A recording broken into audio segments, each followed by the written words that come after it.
Hello बच्चों, कैसे हो? अच्छे होंगे। और आपका स्वागत है हमारे चैनल पढ़ाई का पैटर्न 960 में। और आज हम पढ़ाने जा रहे हैं आपको कक्षा 6 का इतिहास अध्याय 3। इसका नाम है आरम्भिक नगर। इसके बारे में हम पढ़ाएंगे बच्चों आपको। तो पढ़ाने से पहले बच्चों में आपको जो मेन पॉइंट है उनके बारे में कि हड़प्पा सभ्यता की क्या क्या विशेषताएं रही थी उसके बारे में बताऊंगी। कि हड़प्पा की कहानी यानी हड़प्पा काल में जो हड़प्पा की कैसे खोज हुई थी, कैसे कैसे इसकी खोज हुई थी, कहाँ पर हुई थी, इसके बारे में पढ़ेंगे बच्चों। और इससे आगे हम बताएंगे कि इन नगरों की विशेषताएं क्या थी।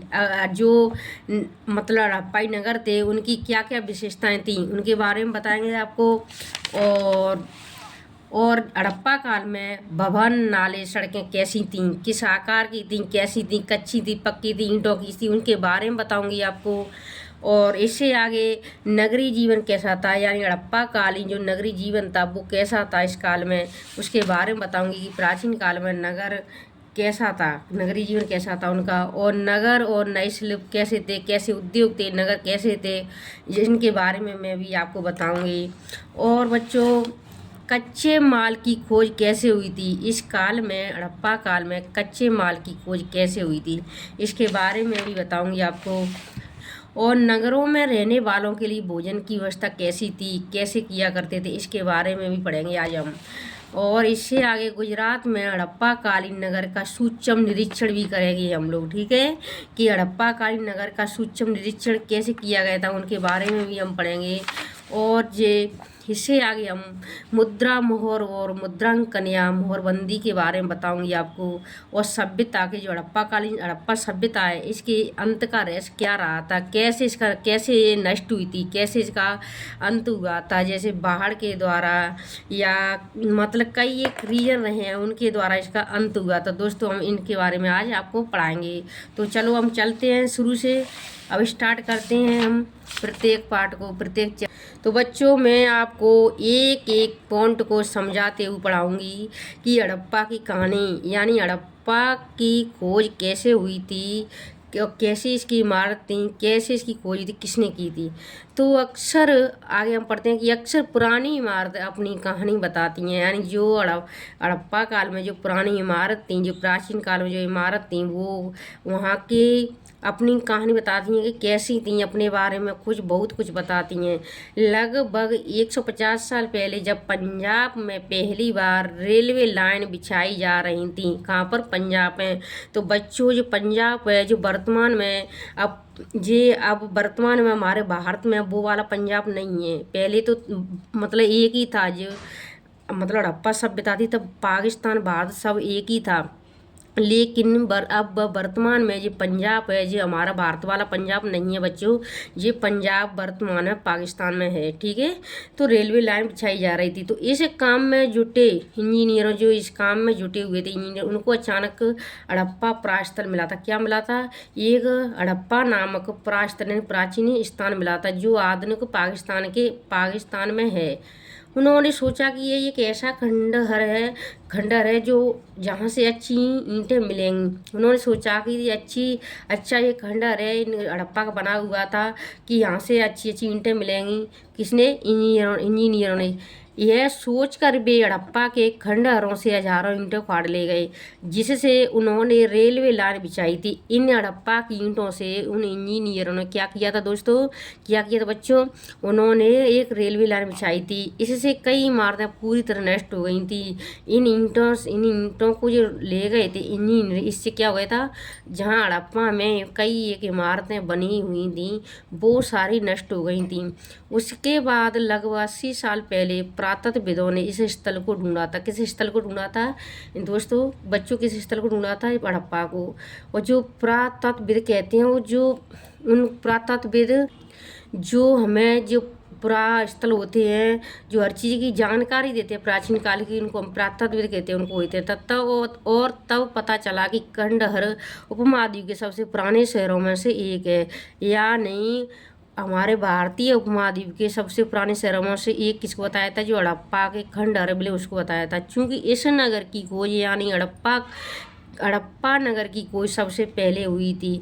यानी जो हड़प्पा नगर है इसकी खोज सब जो पुरा स्थल थे उनमें सबसे पहले की गई थी, इसलिए सभ्यता का नाम ही हड़प्पा सभ्यता रख दिया गया था। ठीक है, इसलिए बाद में मिलने वाले इस तरह की सभी पुरा स्थलों में जो इमारतें और चीज़ें मिली उन्हें हड़प्पा सभ्यता की इमारतें कहा गया था। ठीक है, इस टाइम पर जो सभी पुराने स्थलों से, प्राचीन स्थलों से, स्थानों से जो इमारतें और चीज़ें मिली उन्हें क्या कहा गया था, हड़प्पा सभ्यता की इमारतें कहा गया। इन शहरों का निर्माण लगभग 4700 साल पहले हुआ था। कब हुआ था इन शहरों का निर्माण, इन नगरों का निर्माण कब हुआ था? लगभग 4700 साल पहले हुआ था। ठीक है, अब बच्चों हम इन नगरों की विशेषता के बारे में आपको बताएंगे। ठीक है, इन नगरों में से कई को तो 2 या उससे ज़्यादा हिस्सों में विभाजित किया गया था। ठीक है, इन नगरों से जो हड़प्पा कालीन नगर थे उनको एक कई को 2 या 2 से अधिक विभागों में विभाजित किया गया था। जैसे कि मैं आपको बताती हूँ कि मतलब कोई नगर है, जैसे कि यहाँ पर आपको दिख ही रहा होगा कि ऐसे मान के चलो जी कोई नगर एक नगर है जी, इसको ऐसे 2 भागों में बांटा गया है। ठीक है, विभाजित किया गया है, किसी को जैसे पश्चिम है, पूरब है, ऐसे। ठीक है, आपको दिख रहा है ये, सॉरी वहाँ दिख नहीं रहा है, मैं इधर बताऊंगी आपको, किसी और पेज पे बताऊंगी मैं आपको कि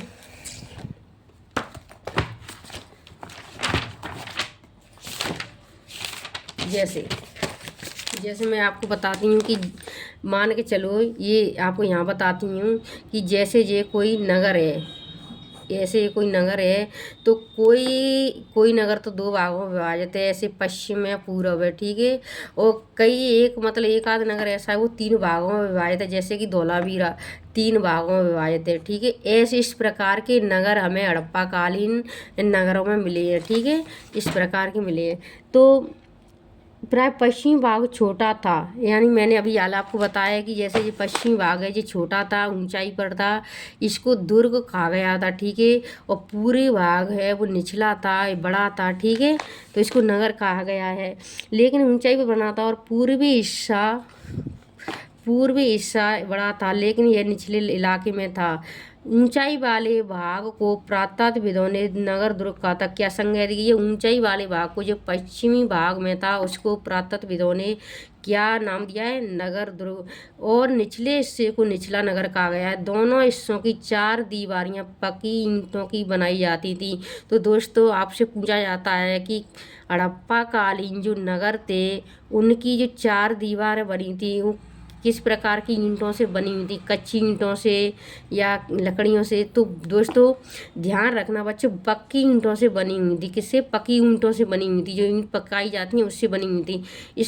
इसकी ईंटें इतनी अच्छी पकी थी कि हजारों सालों बाद आज तक इनकी दीवार खड़ी हैं, यानी मजबूत थी। दीवार बनाने के लिए ईंटों की चिनाई इस तरह करते थे जिससे कि दीवारें खूब मजबूत रहें। ठीक है, कुछ नगरों के नगर दुर्ग में कुछ खास इमारतें बनाई गई थीं।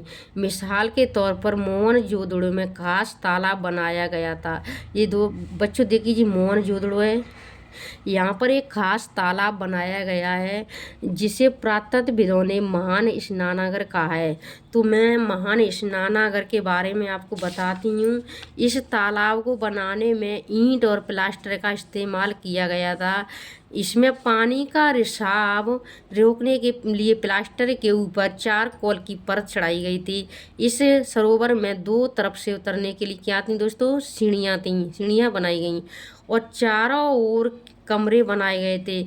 इसमें भरने के लिए पानी कुएं से निकाला जाता था, उपयोग के बाद इसे खाली कर दिया जाता था। शायद यहाँ विशिष्ट नागरिक विशेष अवसरों पर स्नान किया करते होंगे, जैसे कोई विशिष्ट पर्व पर यहाँ पर विशिष्ट जो नागरिक हैं वो क्या करते होंगे? स्नान किया करते होंगे।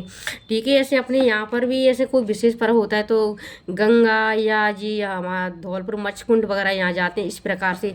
तो मैं मैप पे से बताती हूँ कि ये महान स्नानागार था वो कहाँ पर है दोस्तों। देखो जरा इधर देखिए, महान स्नानागार जरा ये तालाब है, बीच में ये स्नानागार है, और ये सीढ़ियाँ बनी हुई हैं उतरने के लिए, चढ़ने के लिए। ठीक है, और ये कमरे बने हुए हैं चारों तरफ से। ठीक है, आपकी समझ में आ रहा है। तो ये किसकी विशेषता है? ये मोहनजोदड़ो की विशेषता है। मत पूछा जाए कि महान स्नानागार के साक्ष्य कहाँ से मिले हैं, तो बच्चों आपको ऑप्शन में करना होगा कि मोहनजोदड़ो से मिले, ठीक है। और भवन, नाले और सड़कें कैसी थीं उसके बारे में बताते हैं हम कि इन नगरों के घर आमतौर पर 1 या 2 मंजिले होते थे, या नहीं हड़प्पा कालीन जो भवन है या नाले भवन है उनके जो या नगरों के जो घर हैं वो कैसे होते थे? 1 मंजिल या 2 मंजिल। घर के आंगन के चारों ओर कमरे बनाए जाते थे। प्राचीन काल में गांव ग्रामीण क्षेत्रों में तो आपने अब भी देखा होगा कि घर होता है ऐसे करके और चारों तरफ इधर उधर से कमरे होते हैं, ऐसे बनाए जाते थे। अधिकांश घरों में एक अलग स्नानागार होता था और कुछ घरों में कुएं भी, यार कुएं की साक्ष्य मिले, ठीक है। कई नगरों में ढके हुए नाले मिले हैं। कई एक नगर ऐसे हैं कि नाले हैं वो ढके हुए मिले हैं। इन्हें सावधानी से सीधी लाइन में बनाया जाता था, यानी जो नाले हैं ना उनको घरों से सावधानी से सीधी लाइन में बनाया जाता था। हर नाली में हल्की ढलान होती थी ताकि पानी रुके नहीं, सीधा चला जाए, ताकि पानी आसानी से बह सके। अक्सर घरों की नालियों को सड़कों की नालियों से जोड़ दिया जाता था, यानी जो घर की छोटी छोटी नालियाँ होती है पानी निकालने की, उनको जो बड़ा बड़ा नाला होता है सड़कों का उससे जोड़ दिया जाता था, जो बाद में बड़े नालों में मिल जाता था। नालों के ढके होने के कारण इनमें जगह जगह पर मैन होल बनाए जाते हैं। अब भी आप देख रहे हैं जिनके जरिए इनकी देखभाल और सफाई की जा सकती थी, किसके जरिए? मैन होल के द्वारा। घर, नाले और सड़कों का निर्माण योजनाबद्ध तरीके से एक साथ किया जाता था, ठीक है। और देखिए बच्चे आगे अब हम पढ़ेंगे हड़प्पा कालीन जो प्राचीन काल में ऐतिहासिक काल नगरीय जीवन कैसा था। आधे ऐतिहासिक काल में नगरीय जीवन, तो हड़प्पा के इधर देखिए आप, हड़प्पा के नगरों में बड़ी हलचल रहा करती थी। जो हड़प्पा के नगर थे उनमें बहुत बड़ी हलचल रहा करती थी। यहाँ पर ऐसे लोग रहते होंगे जो नगर की खास इमारतें बनाने की योजना में जुटे रहते थे। ये संभवतः यहाँ के शासक थे, यानी जो नगर की खास इमारतें बनाने की जो प्लानिंग में लगे रहते थे वो आम आदमी नहीं थे, वो शायद यहाँ के शासक थे, ऐसा अनुमान लगा रहे हैं अपने पुरातत्वविद। यह भी संभव है कि ये शासक लोगों को भेज कर दूर दूर से धातु, बहुमूल्य पत्थर और अन्य उपयोगी चीज़ें मंगवाते थे।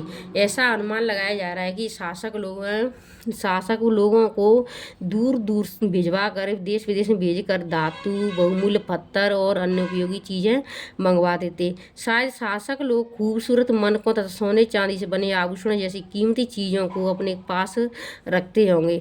ऐसा अनुमान लगाया जा रहा है कि जो बाहर से मतलब बहुमूल्य पत्थर है, धातु है और मनके वगैरह मंगवाते हैं, तो जो शासक लोग थे तो वो मनके और सोने चांदी के बने जो आभूषण थे, जो कीमती चीज़ें थी, उन्हें अपने पास रखा करते होंगे। इन नगरों में लिपिक भी होते थे। जो लिपिक होते हैं वो लिखने वाले होते हैं, वो भी होते थे जो मोहरों पर लिखते ही थे। मोहरों पर तो वे निश्चित लिखते ही थे और शायद अन्य चीज़ों पर भी लिखते होंगे जो बच नहीं पाए, मतलब अब उनके अवशेष देखने को नहीं रहे हैं। इसके अलावा नगरों में शिल्पकार स्त्री पुरुष भी रहते थे, यानी इन चीज़ों के अलावा नगरीय जीवन में शिल्पकार भी रहते थे। शिल्पकार में स्त्री ही नहीं, अकेली स्त्री पुरुष दोनों ही होते थे जो अपने घरों या किसी उद्योग स्थल पर तरह तरह की चीज़ें बनाते थे, ठीक है। तो दोस्तों हमें उद्योगों के बारे में भी जानकारी मिलती है, शिल्पकारों के बारे में भी हमें हड़प्पा कालीन नगरों से जानकारी मिलती है और हमें लिपिकों के बारे में भी जानकारी मिलती है। लोग लंबी यात्राएं भी करते थे और वहाँ से उपयोगी वस्तुएं लाते थे और साथ ही लाते थे और सुदूर देशों की किस्से कहानियाँ लाते थे, यानी वो आवागमन में एक दूसरी जगह से वो वहाँ की किस्से कहानियों की विचारों का भी इधर उधर आगमन, उनकी कहानियाँ भी सुनाते थे, बताते थे। मिट्टी से बने कई खिलौने भी मिले हैं जिनसे बच्चे खेलते होंगे, ठीक है बच्चों। तो बच्चों मैं आपको मैप पर ये बताती हूँ कि ये मोहनजोदड़ो की एक सड़क है। देखिए आप, मोहनजोदड़ो की सड़क है और उसमें बना नाला है, ये साइड से नाले बने हुए हैं, ठीक है। आपको दिख रहा होगा जी नाला बना हुआ है सड़क किनारे, जी नाला है, अब भी ऐसा ही बन रहा है, बनते हैं आपने देखा ही होगा। तो और ऊपर एक कुआं है, देखो यहाँ पर कुआं दिख रहा होगा आपको, ये कुआं है यहाँ पर, आपको कुआं दिख रहा होगा कि तो कुएं के भी साक्ष्य मिले हैं कहाँ से, मोहनजोदड़ो से। और सड़कों के किनारे नाले भी मिले कहाँ से, मोहनजोदड़ो से। इस मोहर के ऊपर चिन्ह एक खास लिपि है। देखो जी मोहर है, ये मोहर है। इस मोहर पे के ऊपर जो चिन्ह है ना जी, ये एक हड़प्पा काल की एक खास लिपि है। क्या ये खास लिपि है, लिखा हुआ है, लेकिन इसको पढ़ नहीं पाते हैं। उपमहाद्वीप में पाए गए लेखन का यह प्राचीनतम उदाहरण है। कौन सा? हमारे उपमहाद्वीप में पहले जो कि प्राचीनतम मतलब लेखन का जो लेखन होता था उसका एक प्राचीनतम उदाहरण कौन सा है दोस्तों? ये है बच्चों, ठीक है। विद्वानों ने इसे पढ़ने की कोशिश की, लेकिन अभी तक यह पता नहीं चला कि इसका अर्थ क्या है, मतलब पढ़ नहीं पाए हैं लोग, ठीक है। और इस मतलब दाईं और नीचे पकी मिट्टी के खिलौने भी है। देखो जिधर ये मिट्टी पकी हुई है, इसके खिलौने भी बने हुए हैं, आपको दिख ही रहे होंगे, ठीक है बच्चों। तो बच्चों मैं आपको यहाँ पर मतलब जो पत्थर के बाँट बताती हूँ, ये तौलने के मतलब बाँट होते हैं, नहीं तौलते हम किसी चीज़ को, वो बाँट बताती हूँ। देखो चौकोर बाँट बने हुए हैं तौलने के, दिख रहे होंगे आपको, एक बड़ा एक छोटा है। तो मतलब इनको देखिए कितनी अच्छी तरीके से इनको बनाया गया है।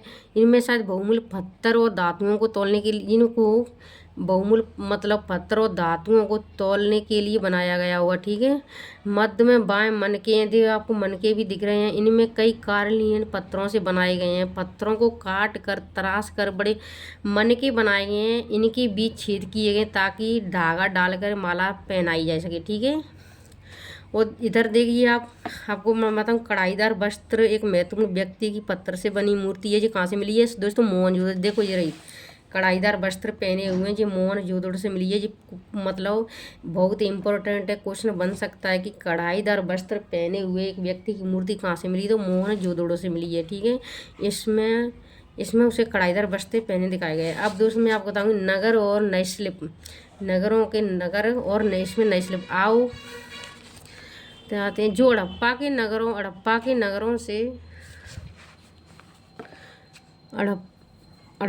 नगरों से प्राप्त हुई हैं। पुरातत्वविदों को जो चीज़ वहाँ मिली हैं उनमें अधिकतर पत्थर, शंख, तांबे, कांसे, सोने, चांदी जैसी धातुओं से बनाई गई थी। यानी जो हड़प्पा के नगर हैं उनमें जो चीज़ मिली है वो किस किस धातु से बनाई गई? पत्थर से बनाई गई हैं, शंख से बनाई गई हैं, तांबे से, कांसे से और सोने चांदी से। यानी इन धातुओं से लोग परिचित थे। इनसे धातुओं से बनाई गई चीज़ मिली है हड़प्पा। तांबे और कांसे से औजार बनाए जाते, हथियार, गहने और बर्तन बनाए जाते थे। सोने और चांदी से गहने और बर्तन बनाए जाते थे। यहाँ मिली सबसे आकर्षक वस्तुओं मनके, बाँट और पलक मिले हैं। देखिए ये मनके हैं, ये बाँट हैं, ये पलके हैं, ये चीज़ मिली हैं, ठीक है बच्चों। और बच्चों देखिए आगे बताती हूँ आपको। हड़प्पा सभ्यता के लोग पत्थर की मोहरें बनाते थे। किसकी मोहरें बनाते थे? हड़प्पा सभ्यता के लोग पत्थर की मोहरें बनाते थे। इन आयताकार मोहरों पर सामान्यतः जानवरों के चित्र मिले हैं। तो बच्चों मैं आपको बताती हूँ कि पेपर में आएगा कि मतलब हड़प्पा सभ्यता के लोग जो पत्थर की मोहरें तो बनाते थे, लेकिन किस आकार की थी? तो ये आयताकार थी। और इन पत्थर की मोहरों पर जो आयताकार थी उन पर किसके चित्र मिले? तो जानवरों के चित्र मिले हैं। और हड़प्पा सभ्यता के लोग काले रंग से डिजाइन किए हुए खूबसूरत लाल मिट्टी के बर्तन बनाते थे। इस लाइन को भी बच्चों ध्यान से याद करना, ठीक है। और संभवतः 7000 साल पहले मेहरगढ़ में कपास की खेती होती। तो बच्चों बहुत इम्पोर्टेंट है, वेरी मोस्ट है, क्योंकि हमारी जो हड़प्पा सभ्यता है प्राचीन काल में सबसे मतलब प्राचीनतम कृषि के जो साक्ष्य मिले हैं वो कहाँ से मिले? मेहरगढ़ से। और सबसे पहले किसकी खेती की जाती थी? मेहरगढ़ में कपास की। मोहनजोदड़ो से कपड़े के टुकड़ों के अवशेष, चांदी के एक फूलदान के ढक्कन तथा कुछ अन्य तांबे की वस्तुओं से चिपके हुए मिले। ये भी बहुत इम्पोर्टेंट है कि जो मतलब कपड़े के टुकड़े कहाँ से मिले हैं? वो मोहनजोदड़ो से मिले। चांदी के फूलदान के ढक्कन तथा कुछ अन्य तांबे की वस्तुओं से चिपके हुए मिले हैं। पकी मिट्टी तथा फेंज से बनी तकलियाँ सूत कताई का संकेत देती हैं, ठीक है बच्चों। तो चलो बच्चों मैं आगे बताती हूँ आपको। इसमें से अधिकांश वस्तुओं का निर्माण विशेषज्ञों ने किया था, ठीक है। विशेषज्ञ किसे कहते हैं? जो किसी खास चीज़ को बनाने के लिए खास प्रशिक्षण लेता है उसको हम विशेषज्ञ कहते हैं। जैसे पत्थर तराशना, मनके चमकाना या फिर मोहरों पर पच्चीकारी करना, ठीक है, इसको कहते हैं। मूर्ति का चेहरा कितने आकर्षक ढंग से बनाया गया है, ठीक है। आपको क्या है कि मूर्ति का चेहरा कितने आकर्षक ढंग से बनाया गया, ये वाला मैं आपको दिखाता हूँ। कितनी आकर्षक ढंग से बनाया गया है, आपको दिख ही रहा होगा। ठीक है, इसके बारे में बताया गया है। मुँह, उसकी डांडी कितनी अच्छी तरह दर्शाई गई है। यह किसी विशेषज्ञ मूर्तिकार का ही काम हो सकता है, हर व्यक्ति विशेषज्ञ नहीं हो सकता। ठीक है, पियंस क्या होता है इसके बारे में बताती हूँ। पत्थर और संग प्राकृतिक तौर पर पाए जाते हैं, लेकिन पियंस को कृत्रिम रूप से तैयार किया जाता है। यानी पत्थर और संग तो एक नेचुरल होता है, प्राकृतिक तौर पर होती हैं, लेकिन जो पियंस है इसको कृत्रिम रूप से ही मतलब मानव के द्वारा तैयार किया जाता है। बालू या स्फटिक पत्थरों के चूर्ण को गोंद में मिलाकर उनसे वस्तुएं बनाई जाती थीं। उसके बाद उन वस्तुओं पर एक चिकनी परत चढ़ाई जाती थी। इस चिकनी परत के रंग प्राय नीले या हल्के समुद्री होते थे। पेंस से मन के चूड़ियाँ, बालें और छोटे बर्तन बनाए जाते थे। अब बच्चों, हमें आगे पॉइंट है कच्चे माल की खोज के बारे में। हड़प्पा काल में कच्चे माल की खोज कैसे हुई थी इसके बारे में हम पढ़ेंगे। कच्चा माल उन पदार्थों को कहते हैं जो या तो प्राकृतिक रूप से मिलते हैं या फिर किसान या पशुपालक उनका उत्पादन करते हैं, जैसे लकड़ी या धातुओं के अयस्क प्राकृतिक रूप से उपलब्ध कच्चा माल है। इनमें से फिर कई तरह की चीज़ें बनाई जाती थीं। मिसाल के तौर पर किसानों द्वारा पैदा किए गए कपास को कच्चा माल कहा जाता है, जिससे बाद में कताई बुनाई करके कपड़ा तैयार किया जाता था। हड़प्पा में लोगों को कई चीज़ें वहीं मिलती थीं, लेकिन तांबा, लोहा, सोना, चांदी और बहुमूल्य पत्थरों जैसे पदार्थों का भी दूर दूर से आयात करते थे। तो बच्चों, मैं आपको बता दूं कि कच्चा माल क्या होता है। कच्चा माल ये होता है कि जो हमें मतलब जो खदानें होती हैं वहाँ से लोहा है, तांबा है, हर चीज़ मिलती है। वो क्या है, कच्चा माल है।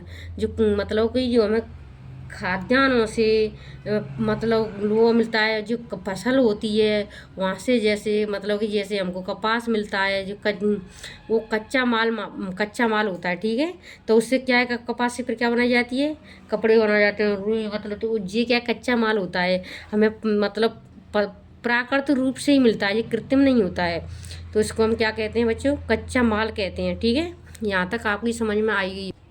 हड़प्पा के लोग तांबे का आयात संभवतः आज के कहाँ से करते थे, राजस्थान से करते थे। बच्चों देखना कि हड़प्पा के लोग तांबे का आयात तांबा कहाँ से मंगाते थे, राजस्थान थे। और राजस्थान के साथ साथ पश्चिमी एशियाई देश एक ओमान था, वहाँ से भी तांबे का आयात करते थे। ठीक है, कांसा बनाने के लिए तांबे के साथ मिलाई जाने वाली धातु टिन का आयात आधुनिक कहाँ से करते। टिन का यानी कहने का मतलब है कि जो कांसा बनाने में किस धातु का उपयोग करते हैं, टिन का। वो टिन कहाँ से मंगाई जाती थी, आधुनिक ईरान और अफगानिस्तान से मंगाई जाती थी। ठीक है, सोने का आयात आधुनिक जो कर्नाटक है दक्षिण भारत में, वहाँ से। और बहुमूल्य पत्थर का जो आयात है वो गुजरात, ईरान और अफगानिस्तान से किया जाता था बच्चों। ठीक है, और आप देखिए आगे, नगरों में रहने वालों के लिए भोजन की व्यवस्था कैसे की जाती थी।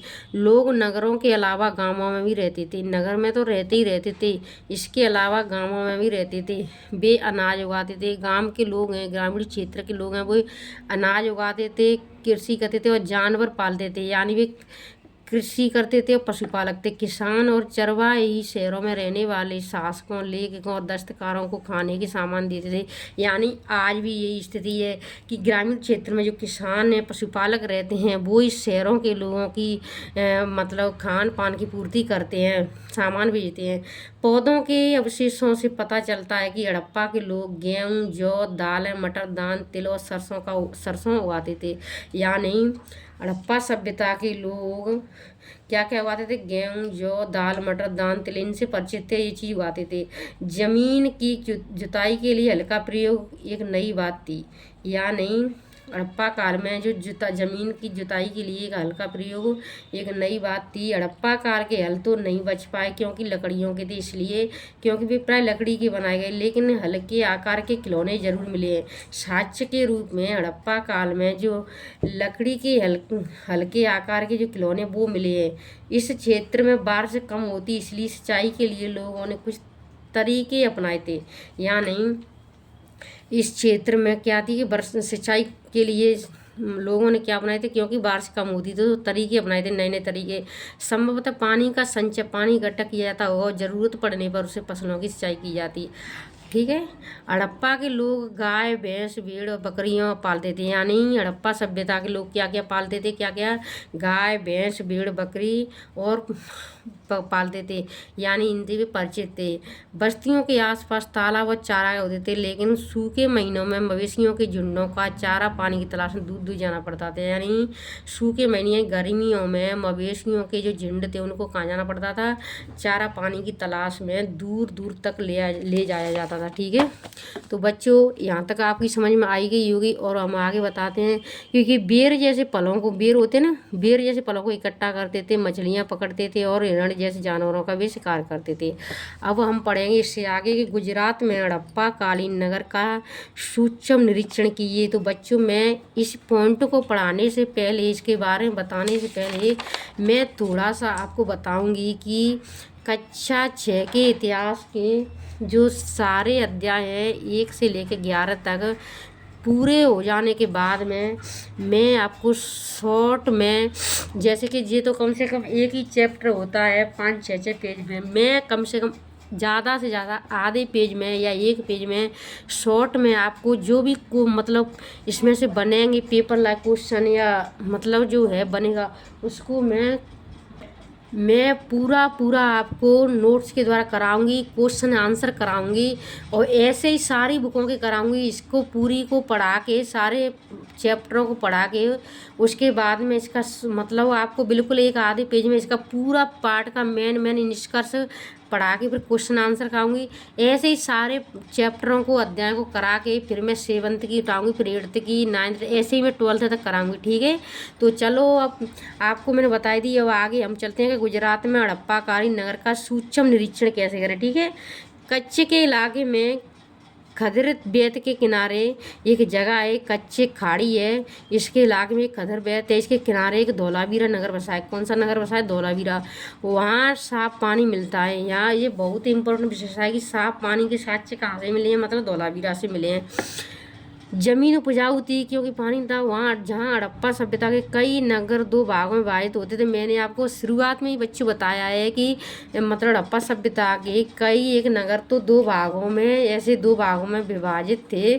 और एक मतलब धौलावीरा ऐसा है कि ये 3 भागों में विभाजित था। ठीक है, 3 भागों में विभाजित था, 1 2 3 ऐसे। तो बहुत इम्पोर्टेंट बात है सर, इसके बात में आप ध्यान रखना, बहुत ही मेन पॉइंट है, मतलब बहुत ही पेपर में बनता है क्वेश्चन। इसके हर हिस्से के चारों ओर पत्थर की ऊंची ऊंची दीवार थी, जो मतलब बनाए ना, ये 3 भागों में धौलावीरा की जो धौलावीरा है ना, ये धौलावीरा का नगर 3 भागों में बटा हुआ है। इसके जो चारों तरफ दीवार है वो किससे बनी हुई है बच्चों? ऊंची ऊंची दीवार किसी पत्थर की। और आपने आगे पढ़ा होगा कि वे पकी हुई ईंटों से बनी थी, लेकिन पत्थर से बनी हुई दीवार किसकी है? जो 4 दीवार है वो धौलावीरा की है। इसके हर हिस्से के चारों ओर पत्थर की ऊंची ऊंची दीवार बनाई गई थी। इसके अंदर जाने के लिए बड़े बड़े प्रवेश द्वार थे, और इसके अंदर जाने के लिए क्या थे? बड़े बड़े प्रवेश द्वार। इस नगर में एक खुला मैदान भी था। यहाँ नहीं, धौलावीरा नगर में एक बहुत बड़ा खुला मैदान था। यहाँ पर सार्वजनिक कार्यक्रम आयोजित किए जाते थे। ठीक है, ये भी क्वेश्चन बनता है कि बहुत बड़ा खुला हुआ मैदान जहाँ पर सार्वजनिक कार्यक्रम आयोजित कहाँ से मिला है? तो कहाँ से मिला है? वो धौलावीरा से मिला है।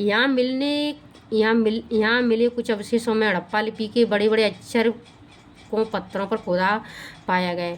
यहाँ नहीं, बड़े बड़े अक्षरों पर, हड़प्पा लिपि के बड़े बड़े अक्षरों को पत्थरों पर खुदा हुआ कहाँ मिला है? ये अवशेष कहाँ से मिले हैं?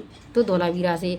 इनको एक एक लाइन से क्वेश्चन उठता है, मैं बिल्कुल लिखा दूंगी, लेकिन आप देखिए कि हड़प्पा लिपि के जो बड़े बड़े अक्षरों को पत्थरों पे खुदा हुआ कहाँ से मिले? ये साक्ष्य कहाँ से मिले? धौलावीरा से। इन अभिलेखों को समतल लकड़ी में जड़ा गया था। यह एक अनोखा विशेष है क्योंकि आमतौर पर हड़प्पा के लेख मोहर जैसी छोटी वस्तुओं पर पाए गए, लेकिन ये किस पर? एक बहुत बड़े अभिलेख पर लकड़ी में से जड़ा हुआ मिला है। ठीक है, गुजरात की खम्मात की खाड़ी में मिलने वाली साबरमती की एक उपनदी के किनारे बसा एक लोथल नगर है। ये भी बहुत महत्वपूर्ण नगर है, लोथल नगर मिला है, जहाँ कीमती पत्थर जैसे कच्चा माल आसानी से मिल जाता था। ठीक है, कीमती पत्थर और कच्चा माल कहाँ से? लोथल से। यह पत्थर यह पत्थर शंखों और धातुओं से बनाई गई चीज़ों का एक महत्वपूर्ण केंद्र था। यहाँ नहीं लोथल पत्थरों से, शंखों से और धातुओं से बनाई गई चीज़ों का एक महत्वपूर्ण केंद्र कौन सा था? तो वो लोथल था। इस नगर में एक भंडार गृह ही मिला है। भंडार गृह कहाँ से मिला है दोस्तों? लोथल से। इस भंडार गृह से कई मोहरें, मुद्रांकन, मोहरबंदी मिली हैं, ठीक है, दवानें मिली हैं, ठीक है। लोथल से बंदरगाह के साक्ष्य मिले बच्चों। बंदरगाह के साक्ष्य कहाँ से मिले? लोथल से, ठीक है। देखिए बंदरगाह मतलब यह एक बड़ा तालाब लोथल का बंदरगाह रहा होगा, जहाँ समुद्र के रास्ते आने वाले नावें रुकती होंगी। ये अनुमान लगाया कि यहाँ से ये एक जो लोथल के पास में एक बंदरगाह मिला है, इससे अनुमान लगाया गया है कि ये एक बहुत बड़ा जो तालाब है, जो बंदरगाह रहा होगा, जो आने जाने का सामान माल है तो चढ़ाया उतारा जाता होगा यहाँ से, ठीक है। ये अनुमान लगाया गया है। तो बच्चों आगे पढ़ते हैं हम। यहाँ पर एक इमारत मिली है कहाँ से? लोथल से, जहाँ संभवतः मन के बनाने का काम होता होगा, यानी मन के बनाने के साक्ष्य कहाँ से मिले हैं? लोथल से। पत्थर के टुकड़े, हथबने मन के बनाने वाले उपकरण और तैयार मन के भी कहाँ से मिले हैं? लोथल से। मुद्रा यानी मोहर और मुद्रांकन या मोहरबंदी, मोहरों का प्रयोग सामान से भरे उन डिब्बों या थैलों को चयनित करने के लिए किया जाता होगा, जिन्हें एक जगह से दूसरी जगह भेजा जाता था। थैले को बंद करने के लिए बाद उनके मुहानों पर गीली मिट्टी पोत कर उन पर मोहरें लगाई जाती थी। मोहर की छाप को मोहरबंदी कहा जाता है, ठीक है। अब आगे देखिए कि हमारी हड़प्पा कालीन सभ्यता, जो हड़प्पा सभ्यता है, इसका अंत कैसे हुआ। तो इसके हम रहस्य के बारे में जानते हैं कि इसका अंत कैसे हुआ था। लगभग 3900 साल पहले एक बड़ा बदलाव देखने को मिलता है। अचानक लोगों ने इन नगरों को छोड़ दिया था। कुछ कहते हैं कि अचानक लोगों ने नगरों को छोड़ दिया। लेखन मोहर और बांटों का प्रयोग बंद हो गया था। और कहते हैं कि जो लेखन हो रहा था उसका वो बंद हो गया था, मोहर थी वो बंद हो गया था, बांटों का प्रयोग हो रहा था बंद हो गया था। दूर दूर से कच्चे माल का आयात भी काफ़ी कम हो गया था, ठीक है। कहते हैं कि जो दूर दूर से जो कच्चे माल का आयात होता था, मंगवाया था, वो भी कम हो गया था। मोहन जोदड़ों में सड़कों पर कचरे के ढेर बनने लग गए थे, ठीक है। सड़कें थी जो स्वच्छ थी, चलती थी, बंद होने मतलब उन पर कचरे के ढेर बनने लग गए। जल निकास प्रणाली नष्ट हो गई थी। जो जल निकलता वो प्रणाली क्या ही प्रोसेस नष्ट हो गई। और सड़कों पर ही झुग्गी नुमा घर बनाए गए थे। यह सब क्यों हुआ था? ऐसा बताते हैं कि ये सारी जो हो रहा है क्यों हुआ था, कुछ पता ही नहीं है। कुछ विद्वानों कहना है, मतलब कुछ विद्वान अपना अपना ज्ञान जता रहे हैं कि नदियाँ सूख गई थी। बताते हैं कि सभ्यता का अंत इसलिए हो गया था कि नदियाँ सूख गई थी। अन्य का कहना है कि जंगलों का विनाश हो गया था। कुछ लोग कहते हैं कि जंगलों का विनाश हो गया इसलिए सभ्यता का अंत हो गया था। इसका कारण ये हो सकता है कि ईंटें पकाने के लिए ईंधन की जरूरत पड़ती थी। इसके अलावा मवेशियों के बड़े बड़े झुंडों से चारा गया और घास वाले मैदान समाप्त हो गए थे। लोगों दोस्तों बच्चों से अपना अपना अनुमान जता रहे हैं कि जिस सभ्यता ऐसे इस प्रकार से नष्ट हुई होगी, ऐसा हुआ तो इसलिए नष्ट हुई होगी, ऐसा होने पर नष्ट हुई। कुछ इलाकों बाढ़ आई, कुछ कहते हैं कि बाढ़ आने से सभ्यता का अंत हो गया था, लेकिन इन कारणों से स्पष्ट नहीं हुआ था। क्योंकि सभी नगरों का अंत कैसे हुआ, मतलब ये चीज़ सभी जगह थोड़ी हुई होगी, इसलिए सभी नगरों का अंत कैसे हुआ या क्योंकि बाढ़ और नदियों के सूखने का अवसर कुछ ही इलाकों में हुआ होगा। ऐसा लगता है कि शासकों का नियंत्रण समाप्त हो गया होगा। कुछ विद्वान कह रहे हैं कि ऐसा लगता है कि शासकों का नियंत्रण समाप्त हो गया होगा। जो भी हुआ हो, परिवर्तन का असर बिल्कुल साफ दिखाई देता है। आधुनिक पाकिस्तान के सिंध और पंजाब की बस्तियां उजड़ गई थीं। कई लोग पूर्व और दक्षिण के इलाकों में नई और छोटी बस्तियों में जाकर बस गए थे, ठीक है। इसके लगभग 1400 साल बाद नए नगरों का विकास हुआ। इनके बारे में हम आगे के अध्याय में पढ़ेंगे। तो बच्चों मैं आपको इससे आगे बताती हूँ।